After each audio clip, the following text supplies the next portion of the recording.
Schönen guten Abend wünsche ich Ihnen und willkommen bei Rote Pille Deutschland.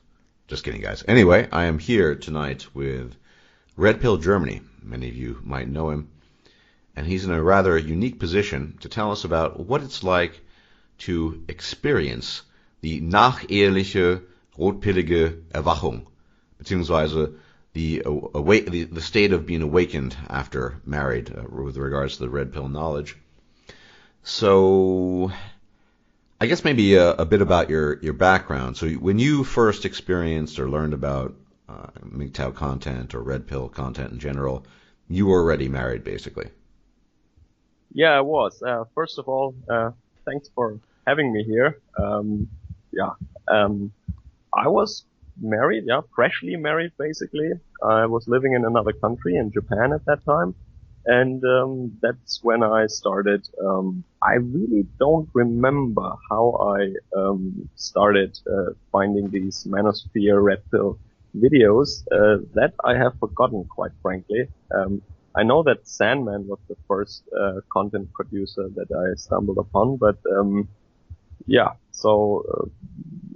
briefly after getting married, I watched those videos and was introduced to that mindset or to that group on YouTube.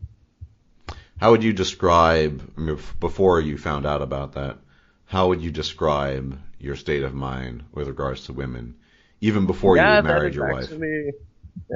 So I wouldn't consider myself, at that time, completely blue pill either.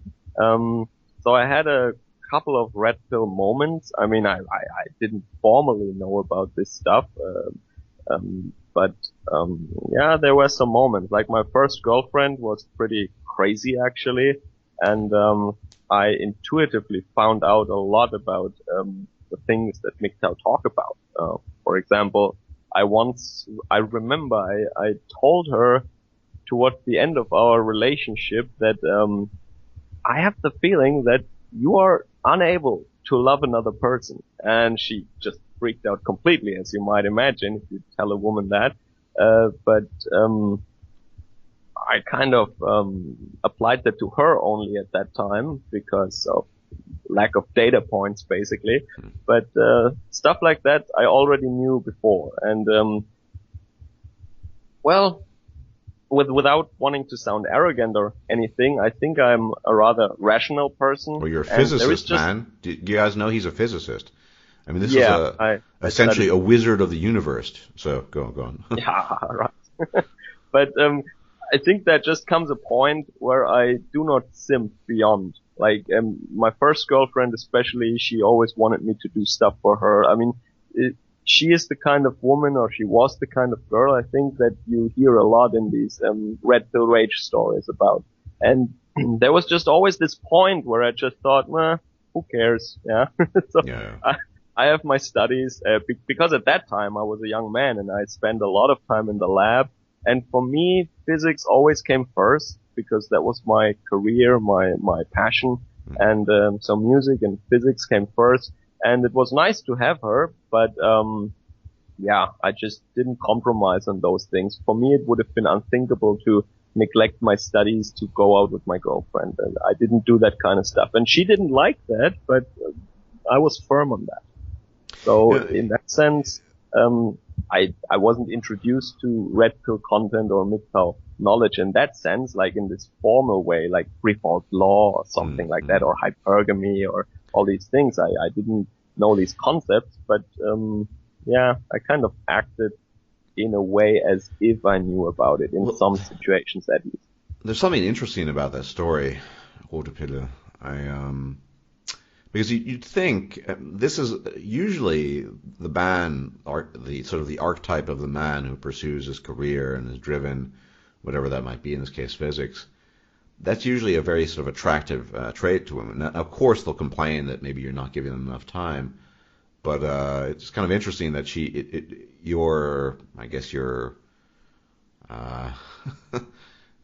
can't think of the English word, wissenschaftlicher Trieb, scientific drive, right? Curiosity. Curiosity. Like that, kind of it didn't trigger in her that feeling of, oh yeah, he's a good guy. Instead, she was just complaining. Interesting. No, she didn't find that attractive, actually. I'm pretty sure that she didn't find that attractive at all. Hmm. She was a borderline chick, so Oh, I had one of those. German that doesn't too. explain it, but Yeah. I Oh don't think God. she wanted really a guy like that. I guess. So So she had borderline personality disorder. I would, yeah. I mean, I'm not a medical expert, but My I ex would. I definitely mean, had that yeah. shit. I Oh mean, my my God. layman knowledge, or Yeah. yeah, I would say yes. Yeah, I had years ago worst relationship ever. Well, it depends on how you wait. But yeah, my ex at the time, uh, very attractive, blonde hair, green eyes, fair skin. Like an alt-right's dream of an Aryan woman, right? But just a fucking nightmare. Just like literally personality changes every 2 hours or even every hour sometimes. It was pretty hefty. Harsh. I don't know. I've gotten so used to talking to you in German these days. But yeah, no, yeah, that's interesting. But then you move to Japan, where Yeah. you're obviously an outsider because you're not Japanese. And now you mentioned the other day that before you got married, you had some interesting, I guess, some women who were pursuing you to a greater degree in Japan than had been the case in Germany. I mean, tell us a little bit about that.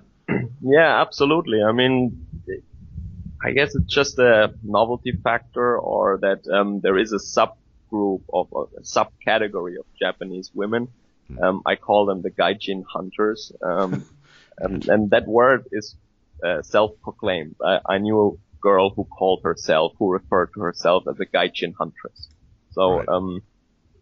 it's actually, I think, a minority among Japanese women who are pursuing white foreigners or foreigners in general, actually. But the thing is that in Japan there are not so many foreigners. So if Hmm. you count both groups, male and female, who would pair up, then the women are still the majority, I think. So if you come to Japan as a foreigner, even though most women there actually want a Japanese guy, the group that wants foreigners or that would consider dating foreigners is still big enough. So, and Yeah. I mean, you definitely have some of that in South Korea too, from what I remember, although it has been years, the sort of novelty factor. But South Koreans, arguably, I would say, are a lot more superficial than the Japanese. So you have to be basically, uh, at the very least, tall and blonde, and or just like the stereotype of like a Hollywood actor. Like that's the kind of Western guy chicks dig there over there. Rather, being a foreigner isn't really enough. It depends though. Um, and Korean women, I mean, women are women. We'll get to that later, but this is a cultural phenomenon, though. I think in South Korea that the degree to which you have to pamper them and satisfy their every whim. I mean, you'll see Korean boyfriends, hold the handbags of their girlfriends, and they're always just pleading with them, and it's an absolute nightmare. Um, I was lucky that the Korean exes that I had never were quite that bad. But on the other hand, most of them I met most of them outside of South Korea. And I'm sure in the context of South Korea, I did have a brief girlfriend, but they're a Korean girlfriend, but it would have been a lot worse. Um, but what would you, so you had all these, I guess, these women, gaijin hunters. Would you say that your current wife was a gaijin hunter? no, not at all, actually. I met her outside of Japan. Ah, So, there you go. yeah. It's interesting though. Typically, I mean, I'm hardly a success story since the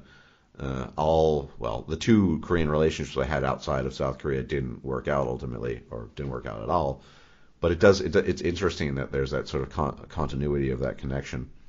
And it is one thing I've noticed, and I can't speak for Japan, is that I've made videos about this, actually there are actually genetic elements to this to a degree, but when you remove South Koreans in general, but specifically South Korean women from South Korea, a lot of their kind of Confucian mores and mentalities just sort of I wouldn't say they completely evaporate, but they just automatically become a lot more westernized.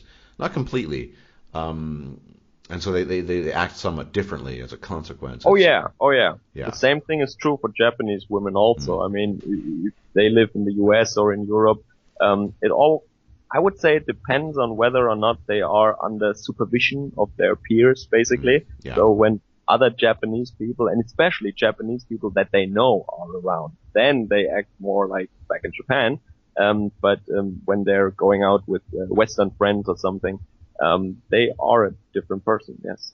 Yeah. Yeah. I've noticed this many times, and I think it's just part of that culture that the minute you have other Koreans observing them, well, basically, yeah, they have to conform. They have to, be the good Korean person, the good Yeah. Confucian. The Um, measurement changes the particle. precisely. Um, but and we were talking about this the other night that uh, I guess even as a purple pillar, there's still this wisdom. I think that, and this is wisdom that it's not actual wisdom because it doesn't actually equate to knowledge. It's not true. But you see it all the time. I mean, people talk about Japanese women, Korean women, Colombian women, Brazilian women, German women. I mean, all of these. Yeah, I mean, there's something to it in the sense that there are slight differences in how they portray themselves, how they present themselves. Korean women present themselves very differently from Japanese women, and German women present themselves very differently from, Hungarian women or Polish women. But at the end of the day, a woman is a woman. Or as Coltrane said in his recent video, that he's got a lot of shit for. There's no such thing as a right woman. There's just a woman. But and I think this is probably the key thing, especially when you talk about Asia, East Asia, that men tend to get completely lost in this vision, and it's more like a dream of Western versus Eastern women and how they're just different, um, and there's just something fundamentally different about them. I'd say that maybe the courtship rituals are slightly different. So if you're pursuing them, if you pursue a Korean girl in Korea, it's always going to be in the context of Korean culture, which is different from Western culture, European culture. So it's not going to be the same. Yeah, But so mm, there are a lot of ways to screw up basically. In Japan, for example, mm, if you are in public and you um display affection or something like that, mm, that can be an early deal breaker. Or if you move too fast in a too obvious way, they don't like that. Um there is this attraction coming from the fact that you're interesting and that you're from a different continent, you have stories to tell, stuff like that. But if you act too foreign or too Western, that might not be a big advantage then, a mm. deal breaker even. Yeah, in South Korea, I mean, there are all these dating rituals. It's mind-bogglingly complicated. I actually don't really understand. It's been years anyway for me. But the thing is, once you get it, once you get the girl, as it were, it's really just the beginning of the battle, as it were. It's not. It's not. I mean, that's the thing. Differences aside, once you have the girl, you're going to deal with all the same things that you would with any other woman. I suppose. I mean, there's certain different kind of variations of shit tests within the culture, Mm. but just the expectation, for example, in South Korea, that you just sort of pamper your girlfriend or wife and you just kind of do everything for her. I mean, Yeah, the Japanese are thinking a bit differently, I think there. yeah, and that's one of the things that's very different in South Korea. Um, I guess you could just call it sort of like beta simp behavior if you're always sort of just trying to please your girlfriend or your wife. But it's it's just something that I observed many times and still hear about from people I still have some contact with. But I mean, this is the key thing that once, despite all these cultural differences, once you have the woman, whatever that means, what do you do with her? And I think that's where the red pill knowledge comes into play. That if if you want to be generous, you can say there are superficial cultural differences between women and how you might want to acquire them in the best way, but they're not terribly relevant ultimately in the context of women's behavior because they're just women. Yeah, I mean, on a basic level, maybe rooted in biology or whatever, they will want in the end the same things. I mean, it would depend on their culture, what role their family plays, like what your obligation towards the parents or the grandparents would be and stuff like that, or if they expect you to pay for this or for that. But these are details, really. So I think so too. In the end, they want the same thing, pretty much. And I also mentioned that in one of my videos, and that was actually also to get back to an earlier question, the kind of red pill knowledge or I had before all that, right? I studied on a message board on the internet the experiences that Western guys made when they moved to Japan and dated, but mostly about marriage actually. You know, people who came from the West who got married to a Japanese woman in Japan and lived there. Most of them are English teachers or they were sent there as expatriates by their companies or something like that. And it was just so funny how most of them related pretty much the same story, that the girl was really cool and very sexual, very fun to be with, and they did a lot of stuff, and sex life was great. And then after the marriage, and especially when the first child was born, afterwards all that was over. Then it was kind of a brother and sister kind of relationship, or some sort of a friendship, or even a business relationship, many called it. And I think this is pretty usual. I just think that they were misled in a certain way, or they made assumptions about Japanese girls that they shouldn't have made, maybe. Because I think in Japanese culture, in Japanese society, people really expect that. They know that. They would not feel betrayed or surprised when this happened. Yeah, but And, you know, Red Pill, I'm not, I mean, fair enough. I get the, but you hear these stories from American men too, pretty often. Like, oh, when we were dating, man, Yeah, she exactly. was a sex bomb. Oh, she sucked my dick. Oh, she sucked my dick so well. Every day she sucked my dick. It was amazing, and blah blah blah blah blah. And then she has kids, and her vagina's all used up, or she doesn't want to use it anymore, and it's just kind of.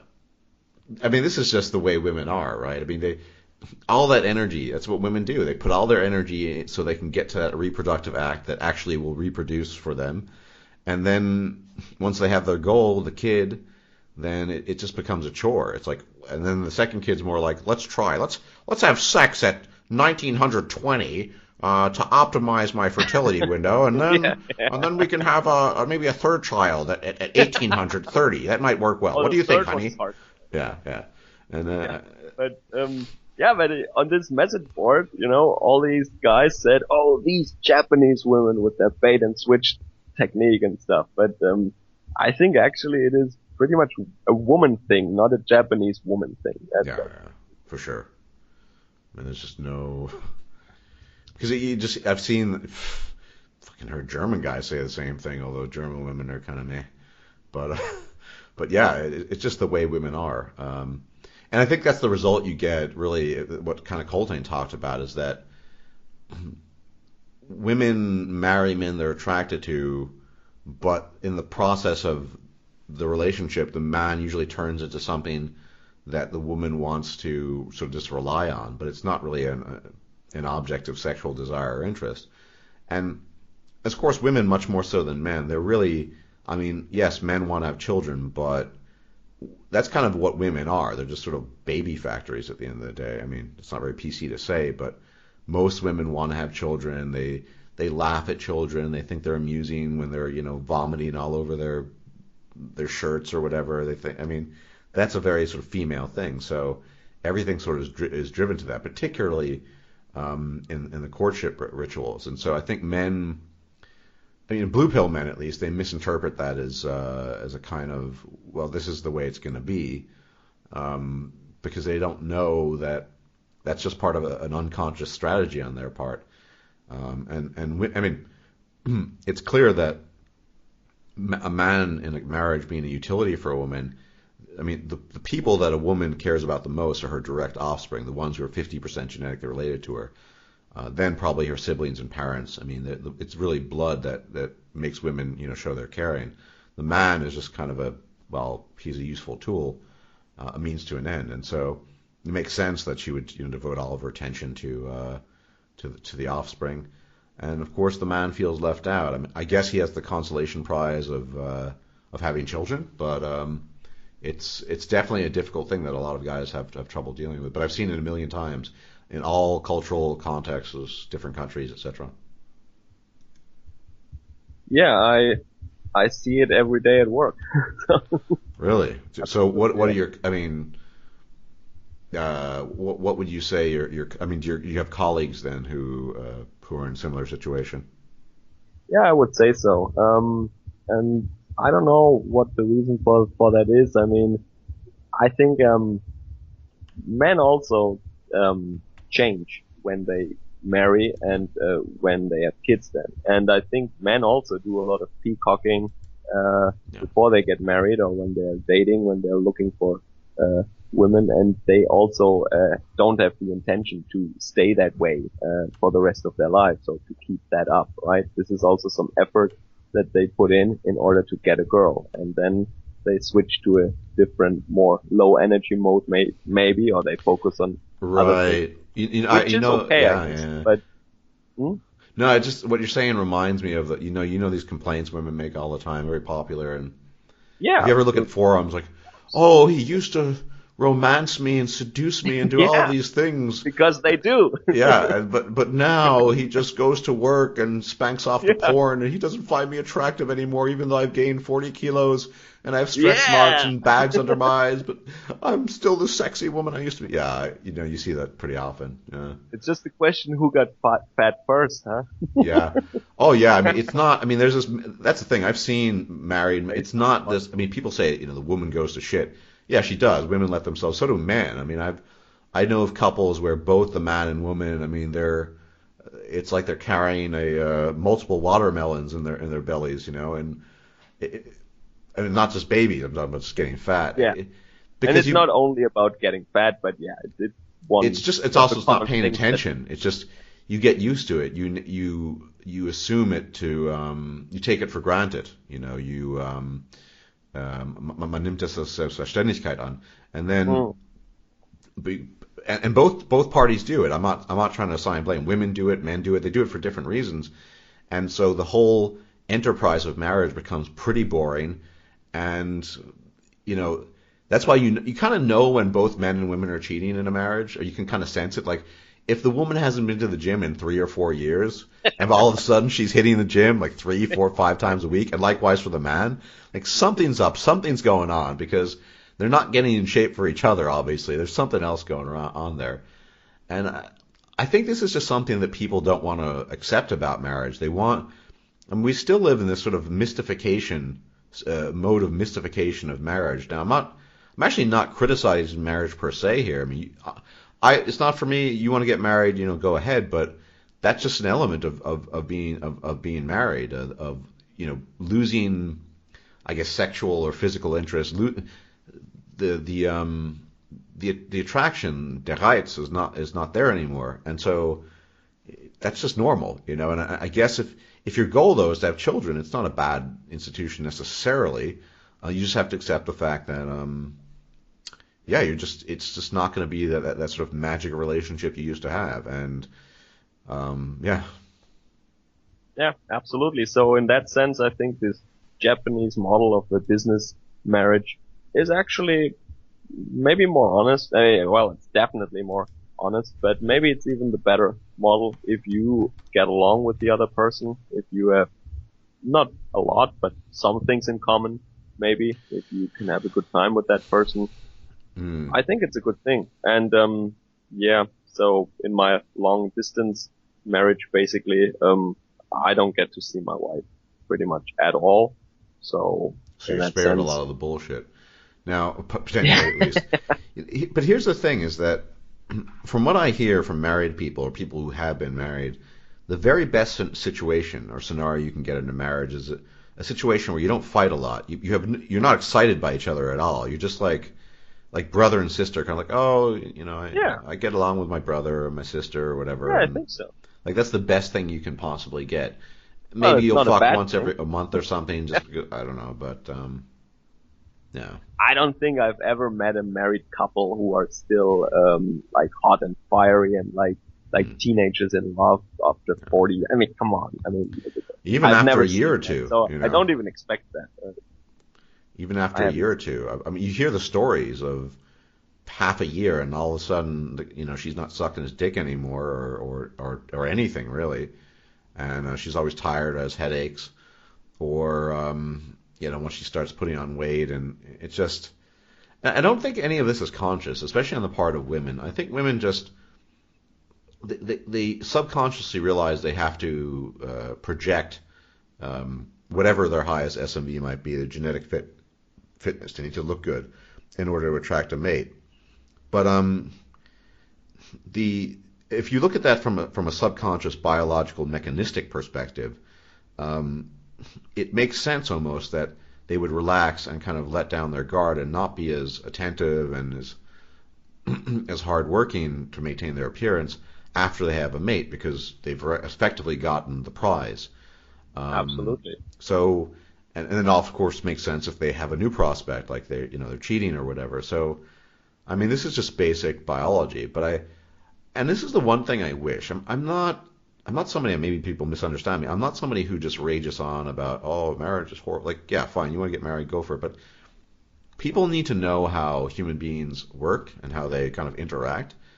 And even now in the current year, or at the end of the current year, to use the phrase, people still have this mystic, almost magical understanding of human beings. Like, we're going to get married, it's going to be beautiful. That's just not the way people are. And at the very least, both men and women, if they had this knowledge of how people interact, it would be useful, and they could actually make a decision. They could realize, well, if we get married, we're basically going to become siblings. Hey, but at least we can get along. Maybe that's the best case scenario. There are a lot worse Yeah, scenarios, obviously. I agree. Yeah, totally. And what is useful and what used to fulfill that role and that purpose is actually stories and fairy tales, I think, also to a certain extent, or classic novels, for example. So, but a lot of it was just oral history or stories, basically, that was addressed, I mean, to the or related to the young girls, actually. Yeah. So what to expect of marriage, or how to choose a proper mate and stuff like that. That is pretty much absent these days. So Well, it's been replaced by Hollywood. I mean, I mentioned this during my talk to Expat a few months ago or weeks ago, I don't remember, about this film Serendipity, 2000. I thought it was 99. It came out in 2000, where all these sort of almost magical, mystical coincidences, like, oh, we met here and da da da, and most Hollywood films, the ones that are sort of romance, whatever, comedies, or it's all about the beginning. It's all about the honeymoon phase, like, oh, we met and now we love each other or whatever. But I mean, there are films about the hardships of marriage and how difficult it is, but when romance, or I guess just sort of reproductive behavior between men and women is betrayed, it's always in that essentially that courtship phase, and so even when because in the first 6 months you're still, both parties more or less are still trying, or they're both interested, they're still trying to maintain their appearance because it's just not a certain thing, it's not a certain prospect, and so that I think miscommunicates a message to the public, and has been doing for decades now, thanks to Hollywood, of how men and women interact and what they do and what have you, and it's just it's a shame, because I remember as a blue pillar I bought into that too. I used to love that film Serendipity. Call me a sappy romantic, but oh wow, all these coincidences, and it was take place in New York too, and it's so cool, and wouldn't it be cool to meet a woman like that way too, and if you get hit by something enough, you're going to start believing it. And I think a lot of people, yeah. women believe it, men believe it, and I mean, how many people are just disappointed, or they have here's the thing about divorce and women. as many people know, certainly the audience, and if you're new here, then, well, welcome to reality, but most women, they don't divorce because of violence or being inflicted on them or abuse, verbal or otherwise. I think the most common complaint or citation is just like discontentment or not happy, not satisfied. Now, what does that mean? Well, my interpretation most of the time, although I've actually read some of these confessions, it's basically the marriage turning into the sibling relationship, and the woman doesn't like it anymore because what's effectively a natural process has occurred, but she can't accept that, and so she divorces him and moves on. And I think this is one of the major drivers behind divorce, is just women not being able to accept the fact that marriage is work, it's a chore, it's about basically raising children. There's nothing romantic about it. It's a contract, and women want to feel that spark again. And men, I think, too, to a degree, in a different way, but I think men are much more, how should I put it? I mean, men, we kind of just accept things, right? Der Mann nimmt alles hin, right? He just... Yeah, so I think men at a certain age, when they're married, they would start to look elsewhere rather than trying to rekindle some kind of with their wives. Whereas the wife probably, as you said, wants to feel that feeling again with their husband, probably. And the man, the man will sometimes keep the wife, like he wants to be a good husband, but if you can find some Frischfleisch, if you can find something new, some, I guess fresh meat would be a good term. It's not very PC, but he'll do it, but it's only to blow his load and have some fun. And in most cases, he just sticks with the wife, and that's the issue. Women want that feeling of being, I guess, treasured and overwhelmed by feelings, and a man. Yeah, so I guess it's difficult to have this sibling kind of relationship with your wife, but at the same time give her every now and then at least the feeling that there is still some side of you that she doesn't know yet, or that you can still change these things, Yeah. I think that's necessary to a point, but some amount of that will be needed, I think, to make a marriage last. I think so as well. So once you absorb this red pill knowledge, did you think, oh god damn, I got married? I didn't know what I was doing, or did you just sort of think, that's interesting, and kind of move on? Well, not so extremely, not like that. No, I was pretty much knowing, I think, what I was getting into. It was a calculated risk, I think, so I knew most of these things. I'm a child of divorce myself, so I know the risks Right. that are involved. And that was actually hard for me to actually agree to proposing, basically, or to a proposal. Yeah. So it was really hard for me because I've seen what it did to my parents, and it was a tough decision. But in the end, I factored all these things in already. I mean, I made peace with the fact, with the knowledge that this could happen. There is a finite, non-zero probability that this would happen to me too. Yeah. So, other parameters I tried to fix in a way that this probability is minimized. And of course, you cannot put it to zero. You never can do that. But at least stuff like she also makes money, so the financial aspect wouldn't be as crazy. Then the laws in Japan and in Germany are not like in California, for example. Right. Even though they're not great here, not at all. But you don't go to jail. My dad still lives well, but it was not nice, of course. Yeah. And I think that's a thing. I mean, if you know what the deal is, like you said, and you're willing to take the risk in a certain context. I mean, as you pointed out, the laws in Germany are not great, but they're not as draconian as they are in the United States. then both you and your wife, from what you said, seem to have an understanding that effectively, I mean, maybe not now, but it's going to turn into that brother and sister thing eventually, and you're just going to have to deal with it. And I understand you want to have children, and because of that, you probably, even if you had been red pilled before marriage, you probably would have gone ahead with the marriage anyway, right?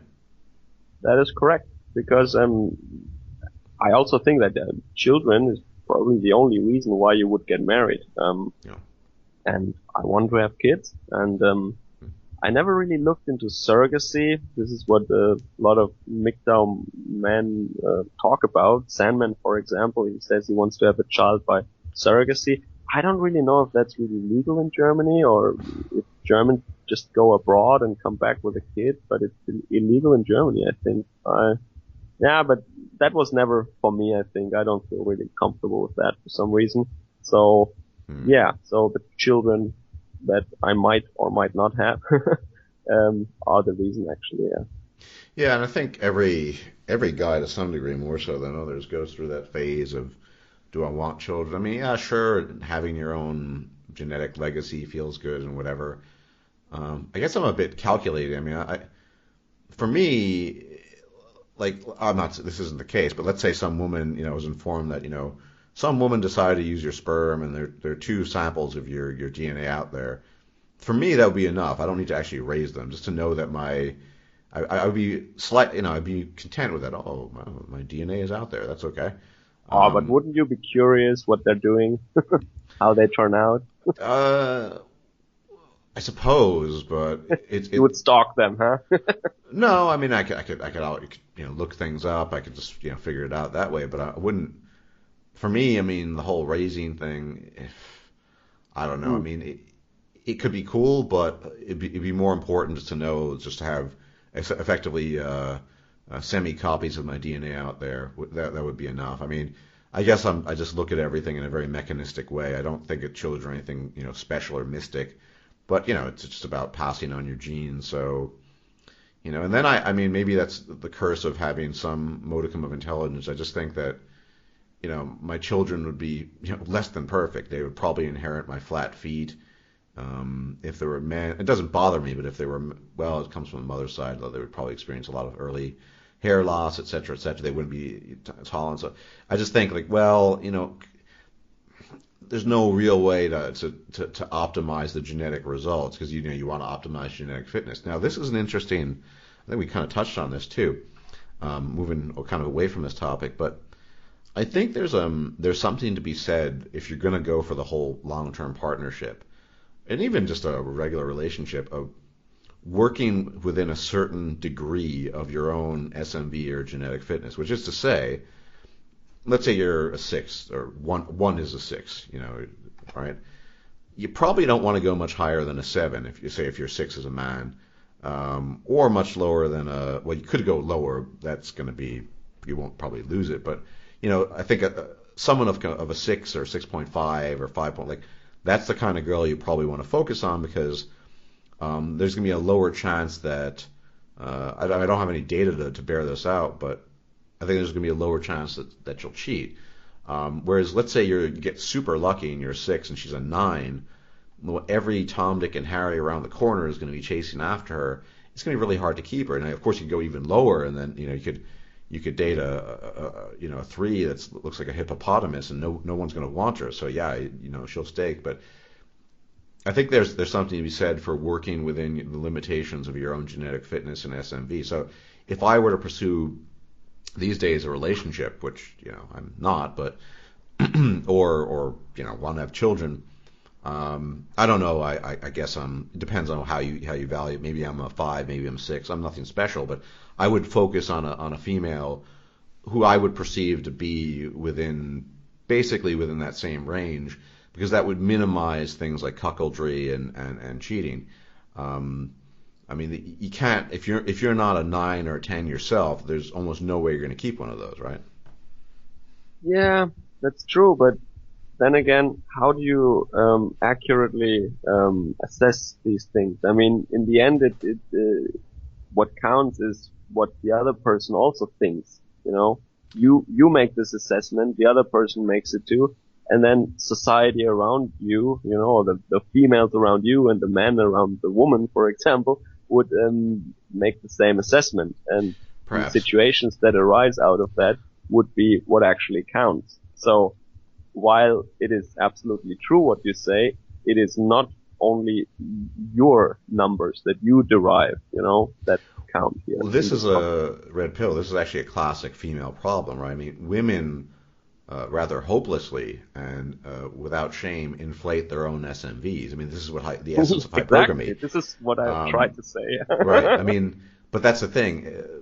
I'm taking this from a male perspective. It's true that so I see. Here's the thing. So a male who's a 6, I mean, probably would be, if you got a 5 woman, it's perfectly average, it's fine. But the 5 woman thinks that she's entitled to at least a 7 or an 8, or maybe not that much. Maybe she's somewhat reasonable, not much higher. So that is the problem. But I would argue, even despite women's ignorance, that working within a framework of your own relative SMV and genetic fitness, as far as reproduction is concerned, partnerships, relationships, whatever, is a much better modus operandi than even if a woman's not aware of that. I mean, women could, in theory, control their hypergamy and realize that, hey, I'm only a 6, I'm not a 9 or a 10, so my husband's a 6.5, that's good enough, or he's like me, or whatever.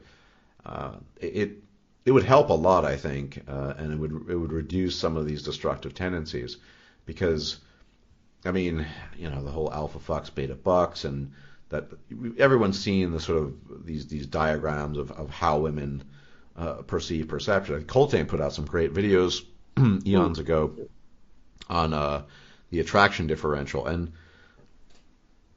if this basic concept were understood, it could be solved. Now, it could be solved, but then again, it's part of women's innate psychology to not be satisfied with something on her level. It needs to be better.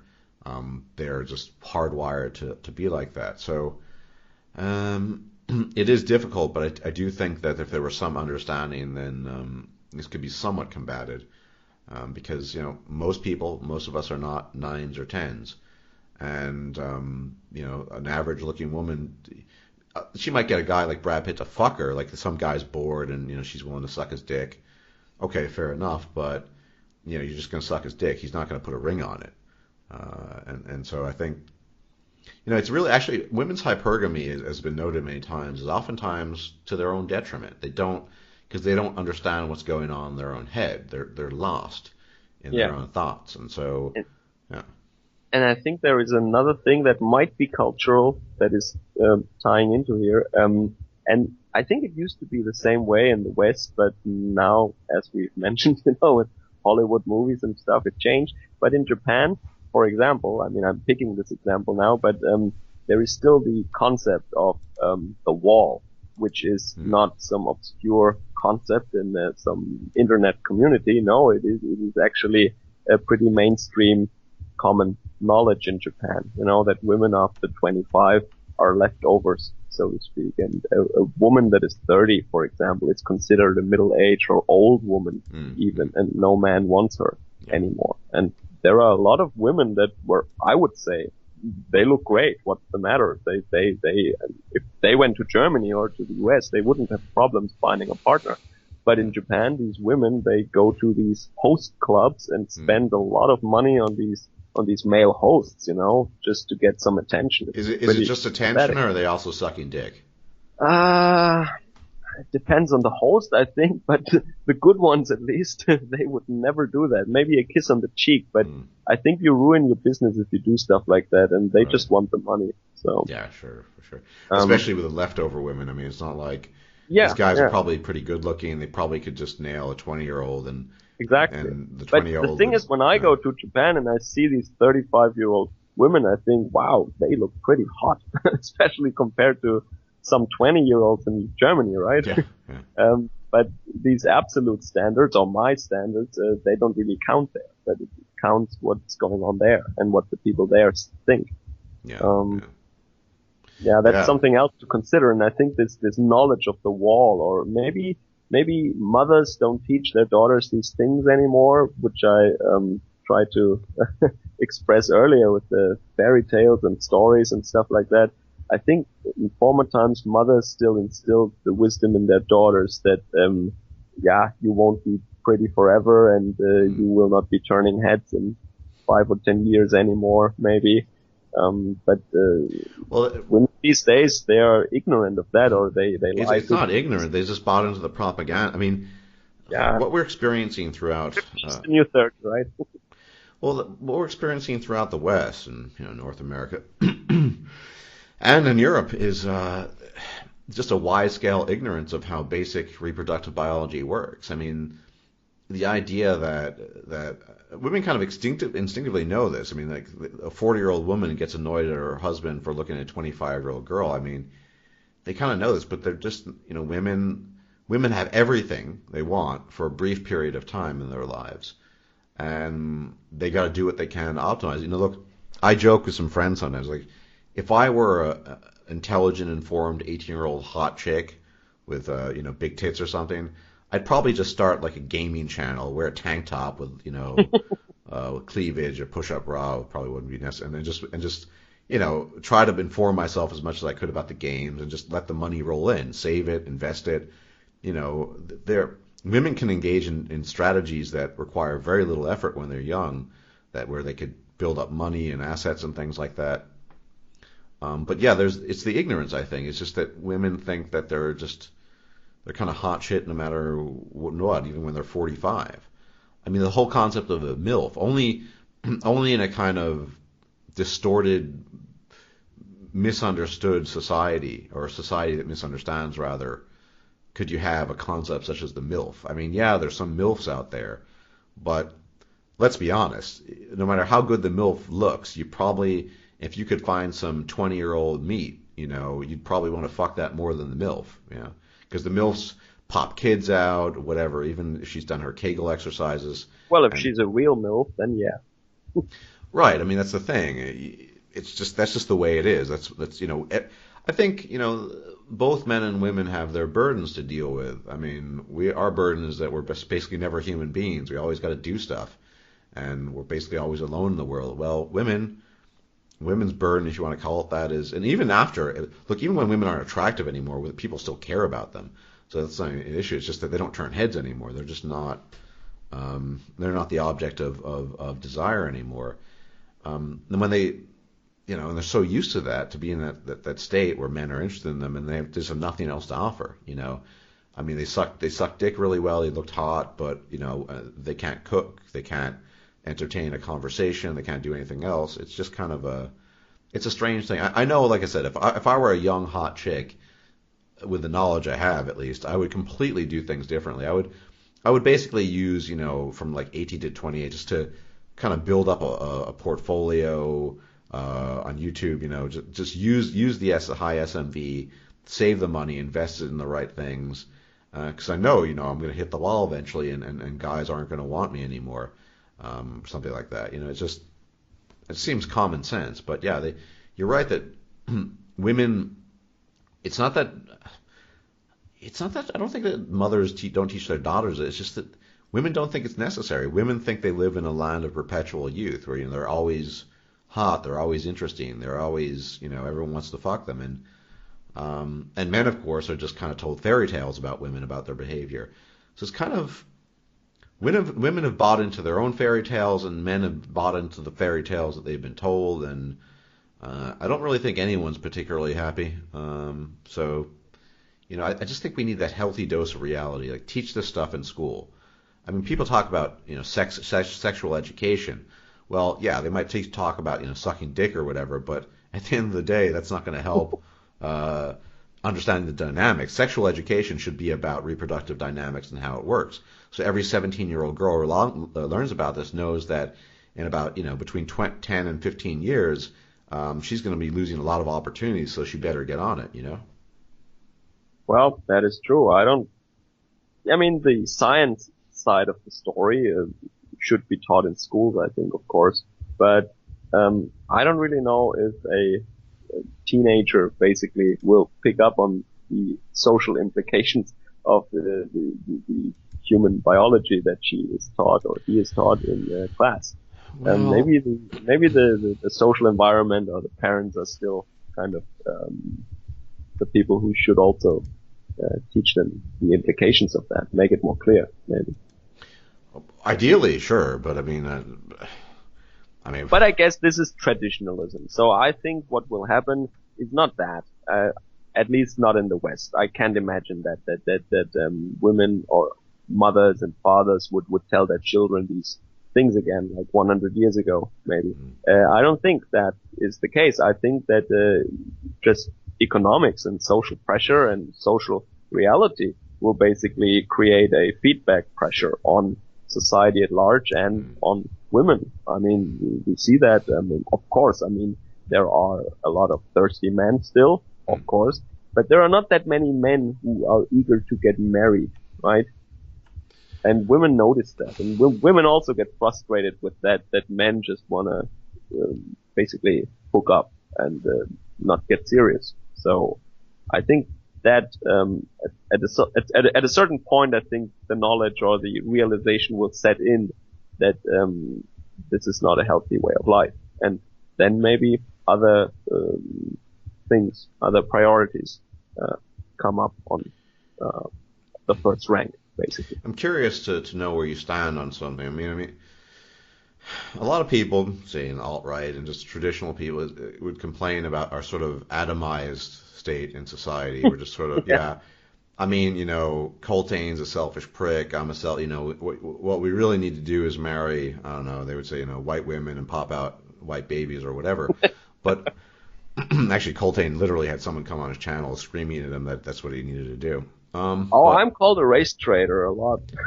Well, yeah, you're ekelhafter Mischling. Anyway, but yeah, there's the. Well, the product will be at the very least, Yes. but the byproduct. But so it's just that, part of the problem is it's just options. Modern society, after in the post-mechanized world, with so many options, they're everywhere. You can do this, you can do that, you can learn this language, you can learn that, you can learn the guitar, or piano, saxophone. It's just everything. There's so many options. That it's very difficult to get back into that. I mean, and after all, who really these days feels like, oh, I have to do well, some people feel that way. I have to do my duty to whatever. But I mean, you're a physicist, and I don't want to talk too much about this, but I mean, cosmic inflation, the heat death of the universe, etc. I mean, it's hard to think of some great traditional legacy when you understand things like that, right? So it's just, why not just enjoy yourself? I'm not arguing for one thing or the other necessarily, because I think ultimately it comes down to each person, each man and woman, to do what he or she wants. But I'm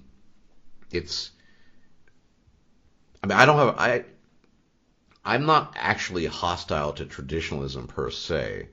I just don't want them telling me what to do. That's my issue.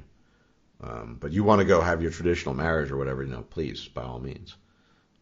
So I'm curious where you stand on this whole, we're all atomized, we all have to do our duty to the, take your pick, civilization, society, the white race, whatever, what do you think about that? Well, that's a tough question. I mean, I kind of As a understand where physicist they're too, coming from. As physica, as a Ah, physicist. it's physics. Well, not as well. I mean, you understand things like we're kind of caught in a cosmic sense, we're fucked as a species, but maybe incorporate that into your thoughts on this. It'd be interesting. Yeah, so I'm an experimental physicist, and I think having kids maybe or a family is like an experiment, really, and it's an experiment that you only do once. And scientists are curious to see what comes out of it, and they have their ideas and they make their models and their predictions and they test them. And this is how I see that. And yeah, I know. I mean, in the long run, we're all dead, right? But I think it's somehow, a lot worse than that, isn't it? It's not just we're all dead. It's just like, I mean, how likely is it that we're going to even escape our local cluster? I don't want to turn this into a discussion about astrophysics it's a topic that interests me a lot, and I plan on making videos about this, but it's just that you listen to the alt-right, specifically alt-right, but traditional people in general, living for the future. I mean, if we don't get off, if we don't effectively achieve escape velocity, to use my metaphor, it doesn't really matter anyway. It's not just about us being dead. It's about the human species. There's a very high probability we won't be going anywhere, which means even if we were to last the entire cycle until the sun goes red dwarf and then just everything just goes to shit, we're not, I don't know, it's not very encouraging. Now, you can still do what you want, because in light of that, like, what does it matter? You do what you want, enjoy yourself. But to talk about a future and generations down the line and whatever, I mean, that's the other thing. Like, the alt-right goes on about the white race. Okay, fair enough, whatever that means. I mean, we've talked about this before, that the white race doesn't make any sense in Europe because we just kind of hate each other or dislike each other because we're just different Europeans. But we like each other at the same time. Yeah, I mean, to varying degrees. We kind of superposition state of love and hate. Yeah, but it's much more of an American thing. But still, it's just, without looking at the big picture for me and looking at some small possibility. For example, I tell you, I've said this before, I'll say it again. If I knew for certain that the top scientists of the world were working on the problem of what I would call escape velocity, which of course means, obviously leaving the Earth's atmosphere, but eventually, getting past the local cluster somehow. Solar system, yeah. I would fucking have children. I would work towards that goal. That is a goal worthy enough to sacrifice, my freedom for, I think.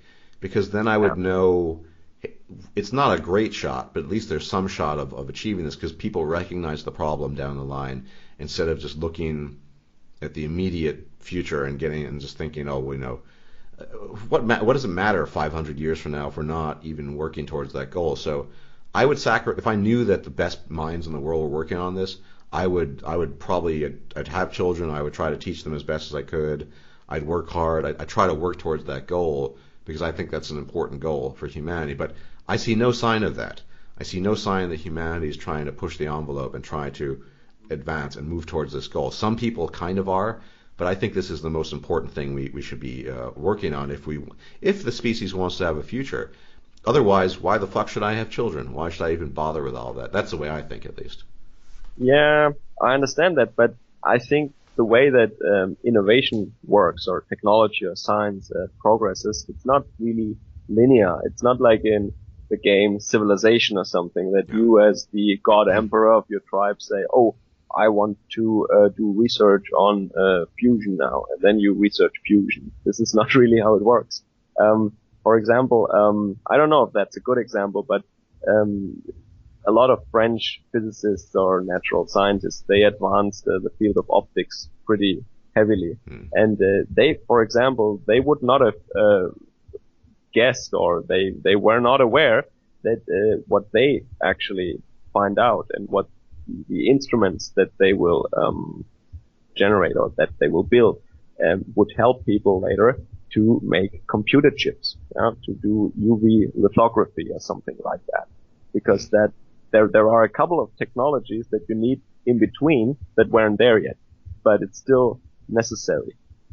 So I think it's all baby steps. And in science, we always say we stand on the shoulder of giants, kind of. Yeah. And even the smartest and most brilliant geniuses, even though most physicists say there are no geniuses, just hardworking people, but nevertheless, the greatest inventors and Einstein or Newton or Planck or whatever, I mean, if you really look at it, at the whole thing from making fire until now or something, right? They just were in charge of a tiny increment. And this is how the human race also works, I think. Every generation is just a tiny little increment or one little mosaic stone or something. So one person is not really gonna make a huge difference in the end.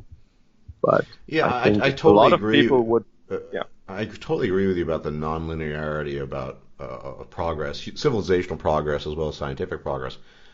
However, there's an acuteness to the problem of escape velocity that is just not. I mean, it's not really.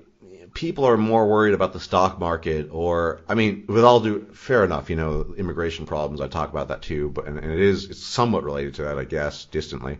But it's just that we need to have, I think the species needs a vision of something truly worthwhile pursuing, not some fictional religion or something that could really get us somewhere.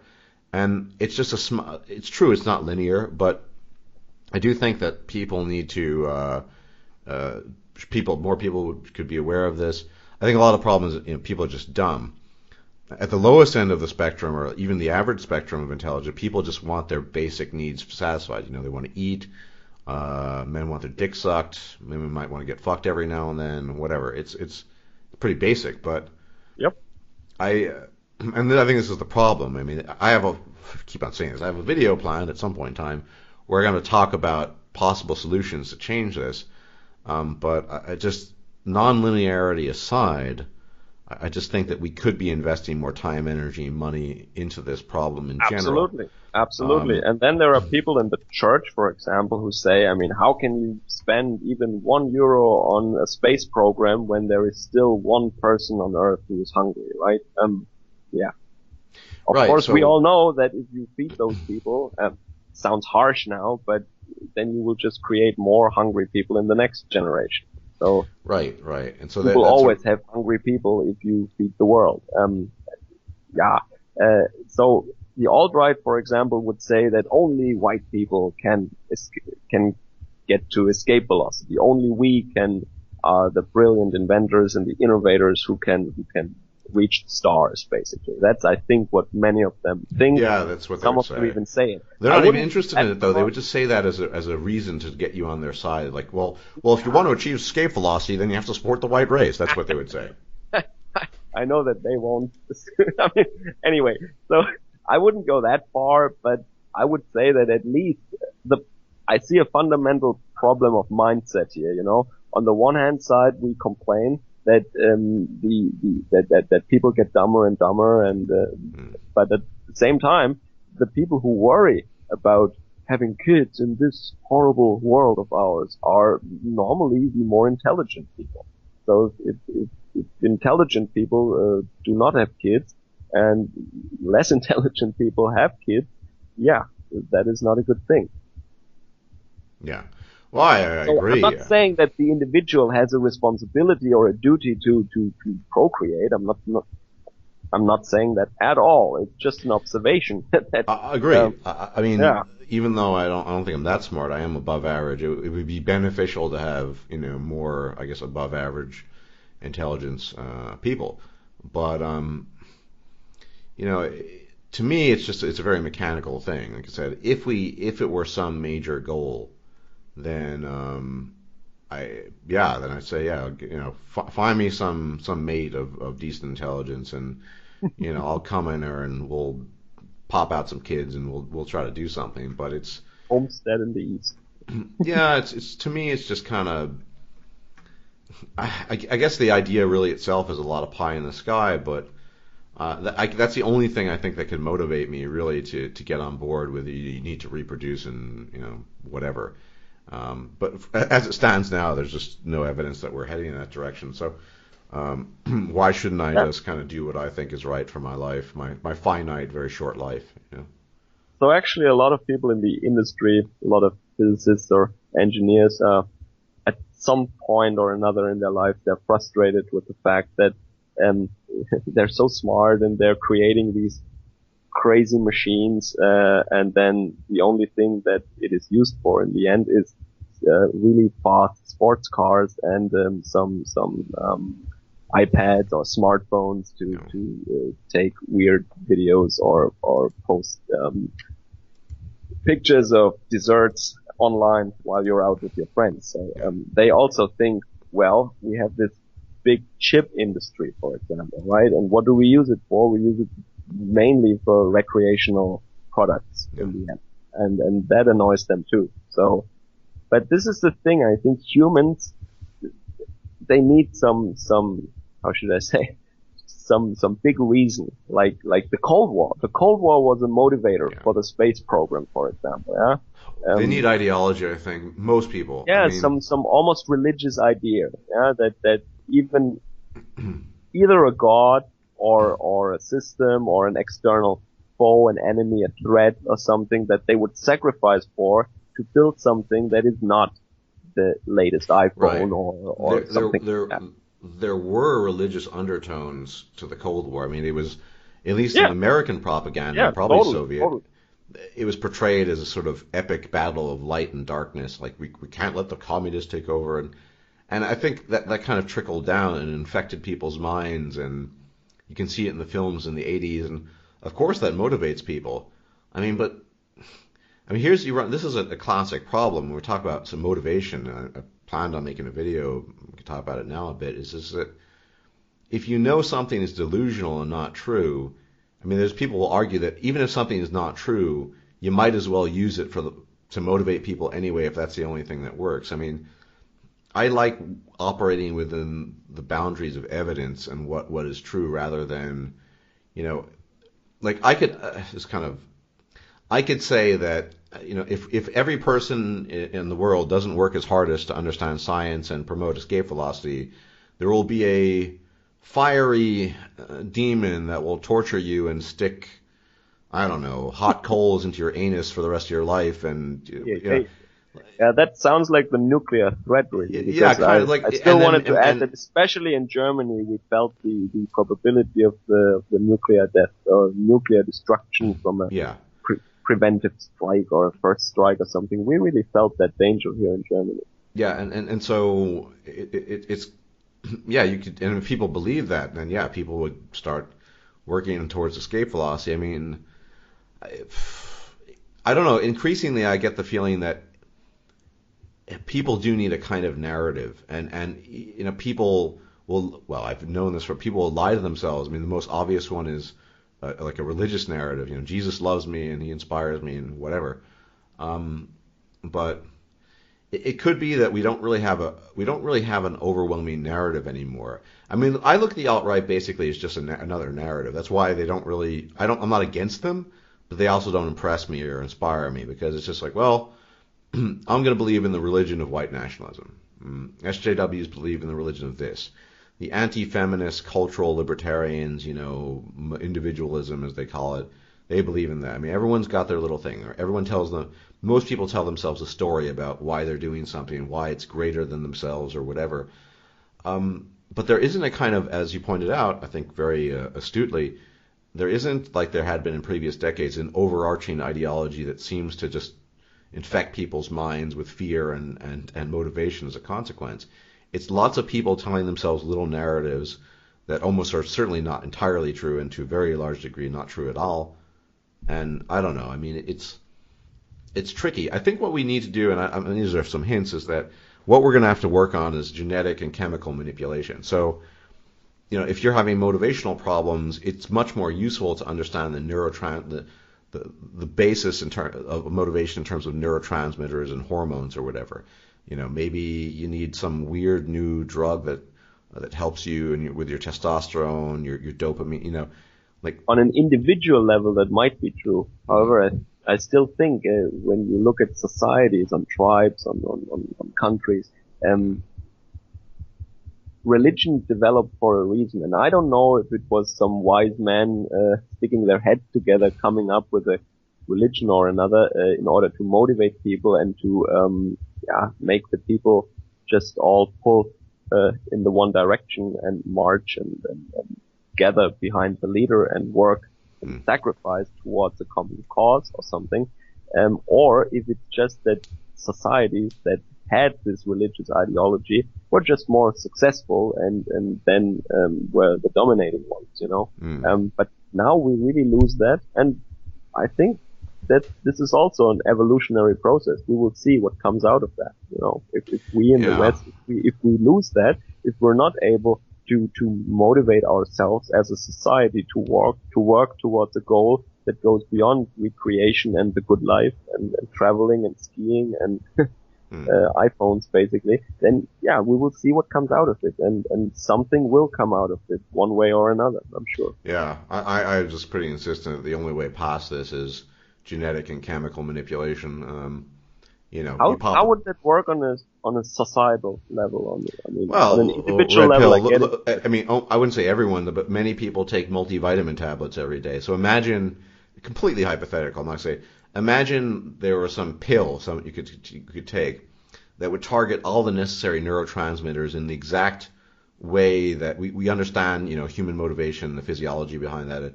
And so you wake up, you're not feeling motivated, you take the pill, and then within an hour you're feeling like, I have so much to do, I'm going to get this all done, we need to do this. And, it would be just as potent as being motivated by pure ideology, but it would be something that even in a lot of ways is a lot more accessible. It would be cheap, like €7 for a month's supply. I mean, this is something that isn't really in the realm of science fiction per se. It's just something that's very far away, I think. So my thought on that is first, I'm not so sure if people are not working towards a common goal because they struggle with motivation or awakeness or mental ability or something like that, or maybe that they just don't see the reason, or they have different, I don't know, different likes and dislikes, and I don't know, different goals basically.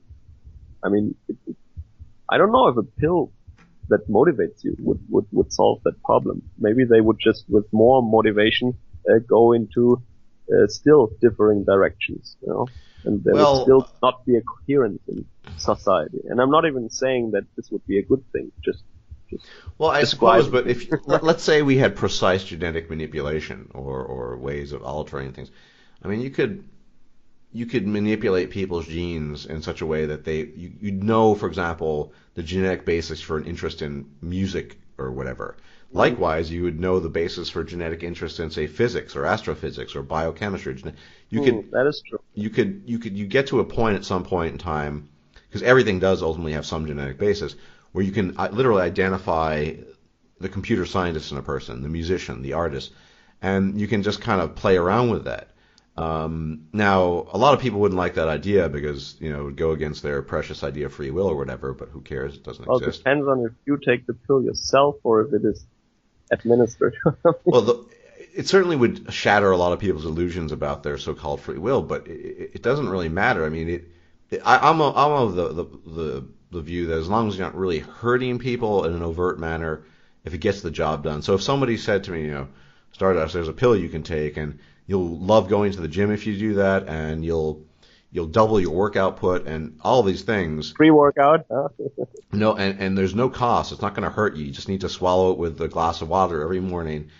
Sign me up, I'm all about surpassing a human. Or like this argument of a Coltrane all the time, he wouldn't be willing to become what he calls a Cyberman. Well, if somebody said, Stardust, I have this pill that would fulfill all your caloric needs, you would feel satiated, hydrated, and you would just need to swallow it in the morning, and you would feel fine for the rest of for 24 hours. I mean, sign me up. I don't want to eat. I don't want to shit. It's annoying.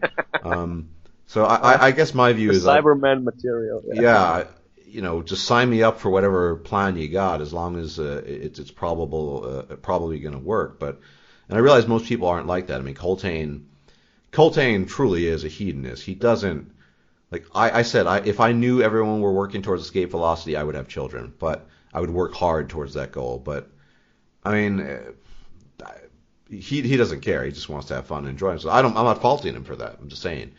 I just have visions that I just don't think can actually be achieved. So I just kind of end up doing my own thing. But I just think human beings are pathetic and frail, and we basically need to Der Mensch muss sich überwinden, right? Yeah. That kind of thing. Hello. Yeah. I mean, it sounds so fucking cliche, doesn't it? But it's true. What I just said is, man has to overcome himself. I think this is a problem now. That's like almost Nietzschean, I guess, but I don't mean that in the sense that, there's some sort of philosophy you can employ. No, I mean like totally change ourselves, uns vollkommen verändern, von Grund auf. And, you know, I think that's kind of the only way forward. Now, some people just hate the idea of, because it's, you're not a human anymore. But who cares? What's so good about humans anyway? I mean, we're fucking pathetic meat bags. It's really annoying. And we have to work with what we have. But if you could be more than a pathetic meat bag, how awesome would that be? I mean, Yeah, but I mean, still being pathetic meat bags, it is kind of remarkable, I think, how many very, very capable, very, very smart, hardworking people we have. yeah. And I also wonder from time to time how they motivate themselves, because I mean, I finished my studies and I did a good job, I guess, but there are, I mean, it's an open scale, really. I mean, Mm. they- maybe they're workaholics or something. But the point that I still want to stress is I do not think that there is a shortage of in engineers or physicists or people who are just possessed by science, technology, and Mm. who are yeah, workaholics maybe or so. I mean, yeah, hard workers basically. It's just really, what do we employ all this potential for? Right. Where do we put the work in? And this is the point I really want to stress. I mean, we would have the people for it. We would have the people definitely. It's just who makes the decision? Who makes the decision? Do we make iPhones or do we build a rocket ship? I mean, yeah, Well, I've had this discussion with yes, you're right. It's really, I guess the term might be directionality. It's sort of die Richtung. It's not, we're obviously, there are enough people like that, but it's being focused on the lowest common denominator. Now, um, industry, Fleiss, is a psychological Eigenschaft. God, I'm just mixing everything up. Sorry, it's a psychological quality that, or a property that, um, it's obviously has some genetic basis that could be manufactured too. I mean, I think that anything that exists in humans can be manufactured genetically and as a consequence, sort of biochemically, and yeah. potentially I at think least. it's environmental, really. I think Well, it's if a mankind, combination. A yeah, combination. but I think if mankind would notice that there is a threat, like if we would know that in 100 years, let's say our astronomers tell us in 120 years, uh, some big rock would collide with the Earth and we need to build a rocket ship now, Mm, I think people would be pretty motivated. So fear or yeah. religion, these things can motivate us, and this is an environmental aspect, I think. I I think that could do the trick. If I don't disagree with you, if but you are put to the test, I that's too think this would random. come out again. That's too random. I think the only way forward is to overcome ourselves. I mean, yes, there Mm. are remarkable meat bags. There are remarkable apes, human apes, many of them, in fact. But I mean, it's still not good enough. It's still not good enough when Oh, we still have obviously, yeah. hunter gatherers and people who no offense to Tatat, but find that interesting enough to occupy their time with, or it's just not good enough, and we need to be better than we are. We all need to be smarter, however dumb or smart we are. We all need to be more capable, ideally, so we can actually.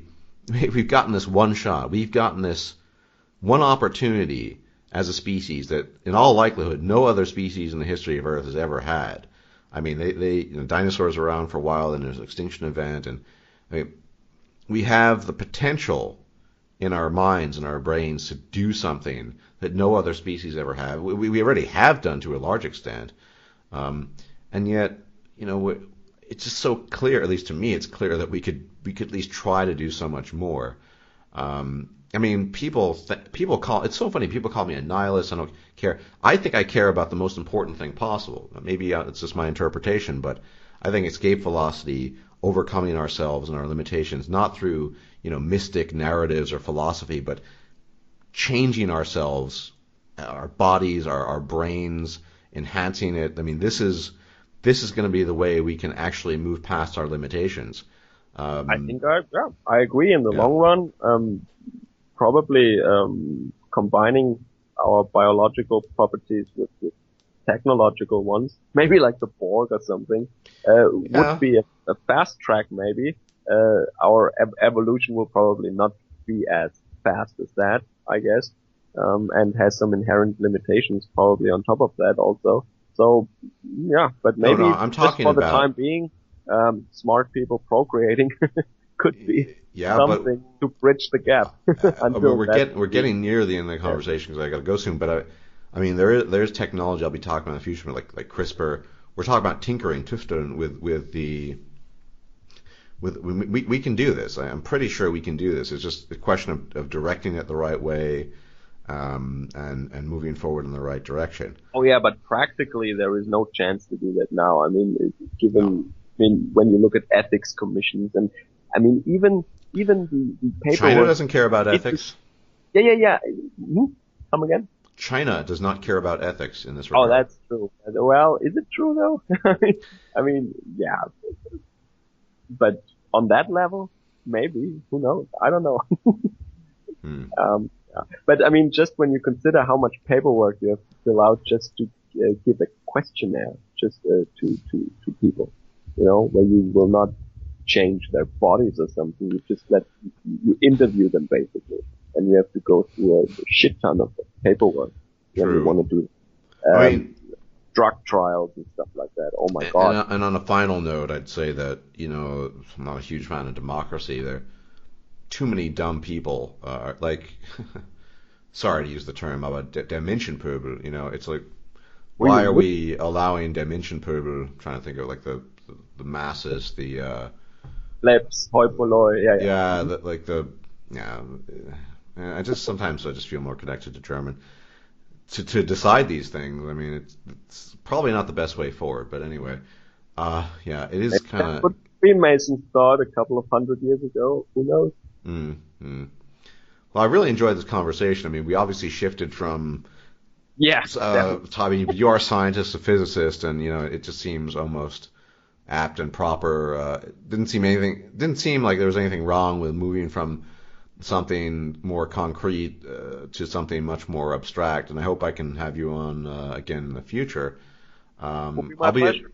posting a link to his channel, really interesting channel. He is a physicist, so for those of you who seek the knowledge of the universe, he's possibly one of the best people to consult on that. And you do have videos on physics too, right? Yeah, a couple of them.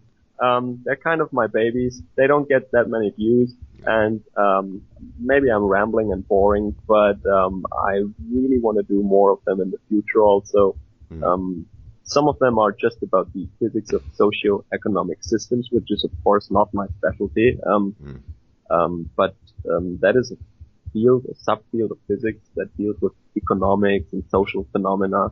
And yeah, some of the weird models that they have, some of them are very simple, some get more complex, but you can mm. understand social phenomena basically in a framework that is reminiscent or is based on thermodynamics and Yeah. statistical physics basically. So in comprehensive terms maybe you think of society or people more like a gas or that is characterized by where the state is characterized by some properties like pressure, temperature, and so on. Yeah. Mm. Well, I will definitely be posting a link to that and well to your channel. So so yeah, I'm very pleased to have been able to talk to you. And everyone in the audience, thanks for tuning in. Check out his channel, subscribe, and I will see you probably relatively soon. See, I'm not dead. And as always, may the gods watch over you. Bye bye. If you liked this video, please like, share, and subscribe. And if you enjoy my content, please consider making a donation or becoming a patron. Thanks for watching.